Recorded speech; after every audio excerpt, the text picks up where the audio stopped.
eu acho assim, em todas as religiões, em todos os âmbitos, você tem pessoas que fazem uma boa propaganda daquilo e aquelas que não fazem. É. O meu dever é, em primeiro lugar, ser um servo do Criador, como diz o resumo da lei. Amar a Deus sobre todas as coisas, ao meu próximo como a mim mesmo, e lembrar que a minha vida pode ser a única Bíblia que muita gente está lendo fora da minha igreja. Tá certo? Ou seja, talvez a única Torá que muita gente vai conhecer é a sua vida. É. Não Seu é isso? exemplo de vida. O esse exemplo de vida. E na verdade, Eu concordo com o Rodrigo, porque só existe um Deus. Então, Só existe um Deus. E se esse Deus... Essa seria a minha primeira pergunta. Exato. Nós todos temos um mesmo Deus aqui nessa Só mesa? existe um. Só um. Na visão judaica, só existe um. Concordamos? E se esse Deus criou o universo, e me criou, e criou você, e criou ele, então nós somos irmãos. Ele Então, também. Todos. Ah, tá. Todos os seres humanos. Todos nós. O povo de Israel recebeu uma missão. A partir de Abraão. A partir de Abraão. Quando Deus fala para ele, Lech lecha me'artzecha me'moladecha me'beit avicha el haaretz asher areka, sai da tua casa, da tua pátria, da casa dos teus pais. Mas para onde? El haaretz asher areka, para a terra que eu vou te mostrar. Ele nem sabia para onde ele estava indo. Foi um teste atrás do outro, um teste atrás do outro. Ele chega lá, não tinha o que comer, ele não abriu um pio. Cada teste que ele foi superando, ele foi evoluindo espiritualmente falando. Então, essa evolução e esses testes, os 10 testes, o 10º, o mais difícil de todos, que foi a Akedat Yitzhak, que é o filho, o que você gosta, o que você ama, o teu único filho, com Sara, e sacrifica ele, e Abraão ele estava disposto, foi o 10º teste, quando ele ia sacrificar, Deus fala, não, Atayadat, agora eu sei que você é fiel, digamos assim.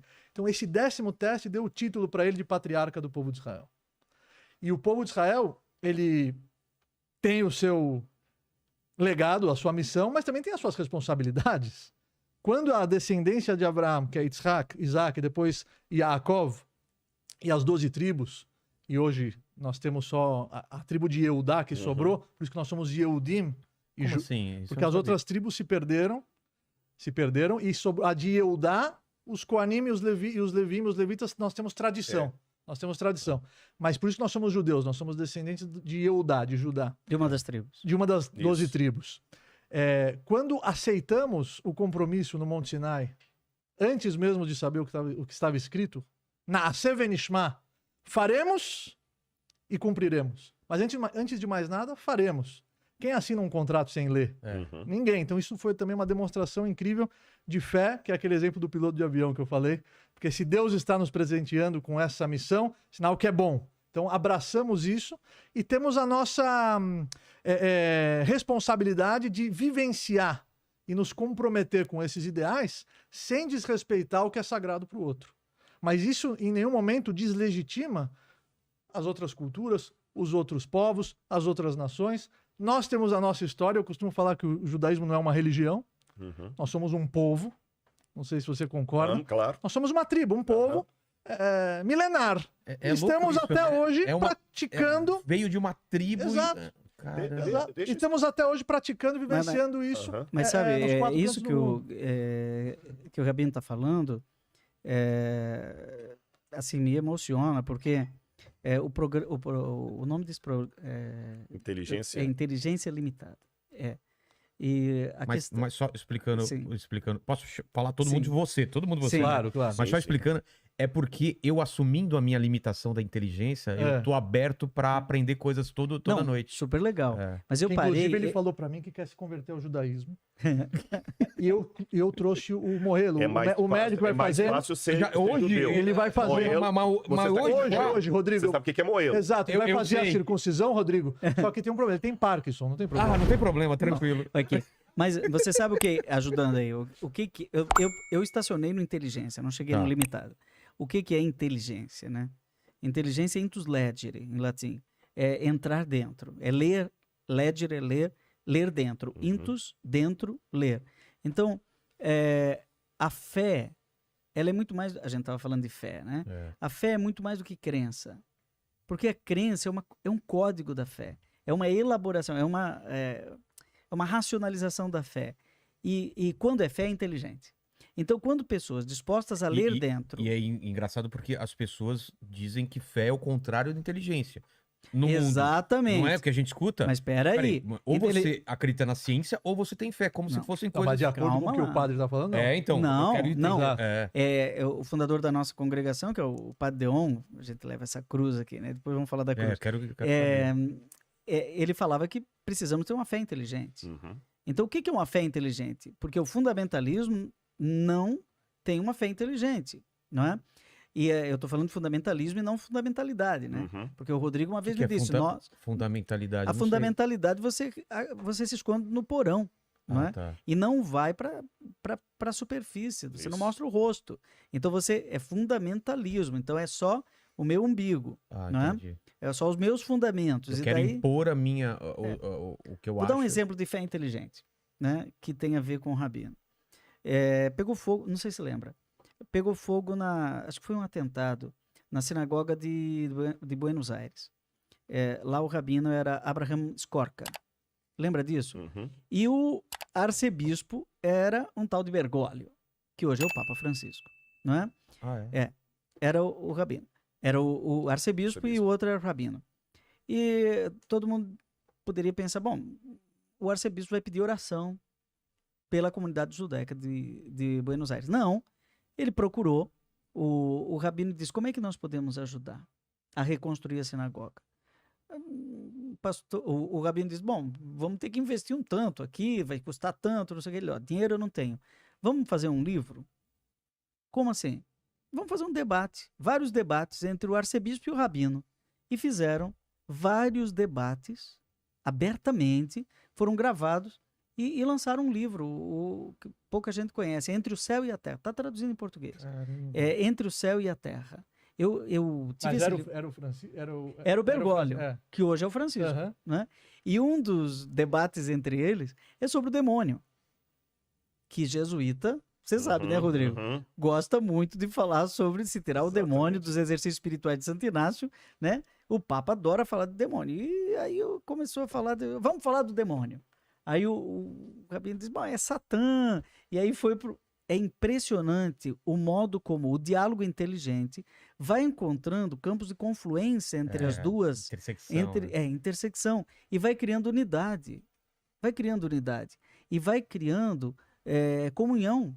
Não é? Então, por exemplo, fala de Abraão, eu fico pensando, caramba, isso é muito inteligente. O sujeito vai para a terra da promessa, depois volta para a Caldeia, né? E dá ânimo, a visão dele dá ânimo para chegar, para um povo caminhar 40 anos para chegar até lá, ou seja, é gasolina, a fé inteligente é combustível. Sabe o que me emociona muito em Abraham? Que ele estava, quando ele foi testado, sai da tua casa, ele tinha 75 anos de idade. Então, quer dizer, para eu convencer minha avó... Meu pai tá com essa mudar de bairro, não consegui, eu tentei, eu falei, vó, esse bairro é melhor pra senhora. É difícil, ela já tem a rotina dela, já tem lá a padaria, tem a banca. Tem a sua rotina. Então, e ele não tava desocupado, sabe? Não era aquele velho aposentado que joga dominó e vai comprar pão na padaria e volta. Não. Tá escrito Etanefesh Asher Asu Beharan. Que quer dizer que eles levaram junto a alma que eles fizeram em Haran. Que alma é essa? Ele era um palestrante super famoso. Ele trazia os homens, Sarai, a sua esposa, trazia as mulheres. Quer dizer, ele, com essa idade, com o sucesso que ele tinha, o canal dele no YouTube devia ter milhões de seguidores. Tinha fila para escutar. Ele devia achar, bom, a minha missão eu já cumpri, não? De repente Deus fala, não, você ainda nem começou. Isso é muito E o teste foi, Rodrigo, que ele foi sem entender o motivo. Porque, Deus, eu tô te apresentando pra ele, você quer que eu saia daqui? É o pessoal mais novo pra ir. Você quer que eu saia daqui? Eu tô fazendo uma missão maravilhosa. E Deus prometeu pra ele, Leanatha, Letovatha, isso vai ser pro teu bem. Aqui você não tem filhos, lá você vai ter filhos. Aqui você não tem fama, lá você vai ter fama. O que você abençoar será abençoado, você vai ter riqueza. Imagina alguém chegar pra você, Vilela, fala, Lech Lecha Le Hollywood, lá você vai ter dinheiro, fama, prestígio, tudo. Filhos você não tem aqui. Quem não vai? Então, que teste é esse? Na minha visão, o teste dele foi ter ido sem entender o porquê, confiando em Deus que tinha um propósito maior para sua vida. E eu posso complementar uma coisinha aqui? Bom, vai ser petulância minha falar de hebraico com o Rabino perto aqui. Né? Não, mas eu me emocionei quando você me cumprimentou e falou hebraico, me emocionei. Poxa, obrigado. Eu fiquei feliz, viu? Porque eu amo muito essa língua. Não existe no hebraico bíblico uma palavra específica para fé. Não? Não. A que mais se aproxima é emuná. Emuná. Emuná. E traduzindo... A ideia da fé não existia? Não, a ideia sim, o vocábulo emuná. É porque no hebraico bíblico não existe ideia de coisas abstratas. Isso foi criado pelos gregos a partir de Platão. Tá. Então, por exemplo, enquanto você considera uma pessoa fiel, o hebraico diria, ele caminhou com Deus. Tá. Você entendeu? O que é uma pessoa justa? Uma pessoa que caminha. Por isso fala assim, esse é o caminho, andai nele. Então tem muitas expressões idiomáticas do hebraico bíblico que são muito concretas. E fé seria o seguinte, imagina que você está numa água, assim, nadando, e você não vai aguentar, você vai se afogar. Passa um tronco de árvore boiando, o que você faz? Você agarra nele. Isso é emuná. Tá. Você entendeu? Da palavra emuná vem a palavra man, firmeza. A gente fala muito amém depois da oração. Quer dizer, nisso eu me agarro. Aquela cena de Pedro afundando, Jesus andando sobre a água. Ele diz assim, diz que eu vá até você. Aí ele tá olhando para Jesus, ele fica em cima da água. De repente ele olha para a nuvem e afunda. Aí Jesus dá o braço, né? Exatamente. E diz assim, homem de pouca fé, por que você duvidou? Por que você duvidou? Então, quer dizer, esse agarrar. Agora tem uma coisa interessante. Já que eu falei do hebraico, eu vou passar uma ponte para dialogar também com a teologia escolástica aí, que o Joãozinho sabe bem disso também. No latim, você tem dois tipos de fé. A fidesque e a fidesquá. Uma é a fé doutrinária, que os católicos chamam de dogma, nós chamamos de doutrina. É a cerebral? Por exemplo... Isso aí é interessante. A fé doutrinal é o seguinte... Por exemplo, ele acredita que no Yom Kippur tem que jejuar.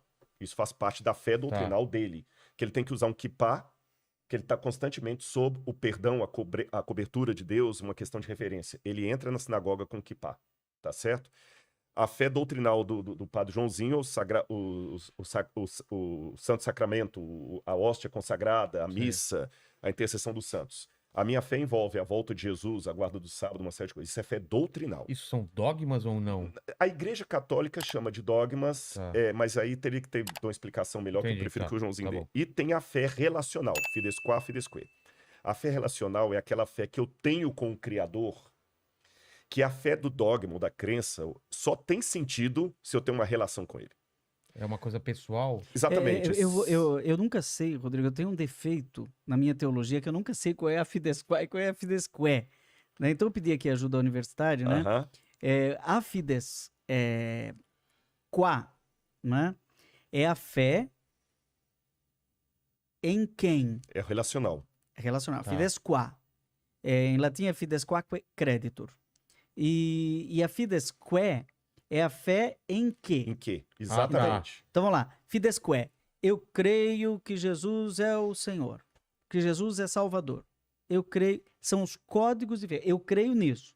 E as pessoas acham que essa crença, esse código de verdades é a fé toda. Não é. Não é a fé toda. E outra, só faz sentido o código, né? A verbalização da fé, a elaboração, aí vem a razão. Racional. A racionalização da fé só faz sentido a partir da relação. Então, por exemplo, se nós três nos relacionamos, e aí vem o ecumenismo, e partimos o bolo juntos, e cada um pega uma bala, e nós viemos no mesmo lugar, com uma pessoa mediando, nós aceitamos que somos irmãos, e que somos amigos, e que vamos cantar parabéns a você, e que temos uma história juntos. Isso já criou entre nós um laço de comunhão, antes de falarmos de pontos conflituosos da crença. Porque tem coisas que, se eu começar a falar aqui com o Rabino, nós vamos chegar numa divergência de crença. Com respeito. Né? Com respeito. Ele vai dizer, olha, tudo bem, Jesus era judeu, mas eu não posso crer, eu não posso crer que, não em quem, eu não posso crer que ele era Deus. Que, okay. Não quem. Eu não posso crer que, nesta verdade. Né? Mas continuamos amigos. E continuamos cantando parabéns a você. Porque é muito difícil hoje em dia isso. Muito difícil. Se você não pensa igual a mim, time com política, é cancelado. Tudo. Exato. E o pior de tudo, se você é meu adversário no jogo de futebol, nós não somos só adversários, nós somos inimigos. E aí se confunde, por exemplo, uma eleição com uma guerra. É o que aconteceu. E eu tenho medo do ano Muitas que vem, famílias... Né? Uma eleição é uma guerra. De quê? Do ano que vem, que vai ser essa guerra. O Danilo vai sair. Já pensou que ele sai, o Danilo Gentili, de candidato? Agora, a fé em quem, que daí vem é a fé pela qual se crê. Né? Então, a fidesquá que é interessante, porque a fé em quem é a fé na pessoa. É a fé em Deus. Então, a partir da fé relacional, aí os outros códigos de fé, eles vão não se concordando, mas mesmo na divergência, nós temos uma unidade. Aquilo que você estava ressignificando, né? O de Santo Agostinho, né? No essencial, unidade. No não essencial, diversidade. Em tudo, caridade. Porque tem muita gente que está esperando agora o seguinte. Tem muito católico que está esperando o padre Joãozinho me levar para a igreja católica e converter o rabino. Tem muita gente que deve estar esperando que eu aceite o Moela aqui, me circuncidar. Como se fosse e tudo mais. Um cabo de força, né? Sim, mas aí, olha só que louco. Aí você diz assim, tudo bem, o padre Joãozinho falou tão bonito no podcast que sabe o quê? Vou virar padre. E aí o padre Rodrigo... O padre Rodrigo casado. Vem lá, vira da igreja oriental, que pode ter padre casado, ele vem, vamos celebrar junto. Ele vai dizer assim, mas eu não concordo que você use essa casula dessa cor, porque a minha... Tem divergência, de novo, entre católicos. Claro. Né? Entre judeus tem uma piadinha. Se houver 5 judeus discutindo, vão sair 6 opiniões. Caramba, você fala isso na frente do... Não, mas sabe. De novo, o ser humano ele é vulnerável. Eu sempre falo para meus alunos assim, a palavra de Hashem, ela é perfeita. Os seres humanos são imperfeitos. Então nós estamos aqui para evoluir. Nós estamos aqui para vivenciar e aos poucos aprimorar o nosso caráter. Mas essa inteligência que você fala, eu acredito que pode ser traduzida como conhecimento. Uhum. Porque aí essa fé pode ser uma fé em si mesmo. Quanto maior for o seu conhecimento sobre as suas habilidades, seus dons, maior vai ser a sua autoestima, a sua autoconfiança. Quanto maior o seu conhecimento sobre a grandeza infinita do Criador, do Eterno, maior vai ser o seu amor por Ele. Aliás, um dos preceitos do judaísmo é amar a Deus. E eu acho muito difícil você... Imagina, você tem que amar. Mas amor é um sentimento. Ou você ama ou você não ama. Como é que você pode pedir para alguém amar? Mas aí logo em seguida está escrito você coloca essas palavras no teu coração, aí você vai conhecer Deus. Quando você conhecer Deus, você vai amar Ele. Então é tudo uma questão de conhecer para você poder se conectar, amar, e esse amor gera... Sou suspeito para falar, mas o padre vai reforçar o que eu vou falar agora. Gera uma satisfação pessoal, gera uma alegria incondicional. Você não depende de nada e de ninguém para ser feliz, é você consigo mesmo. E essa é a beleza da vida.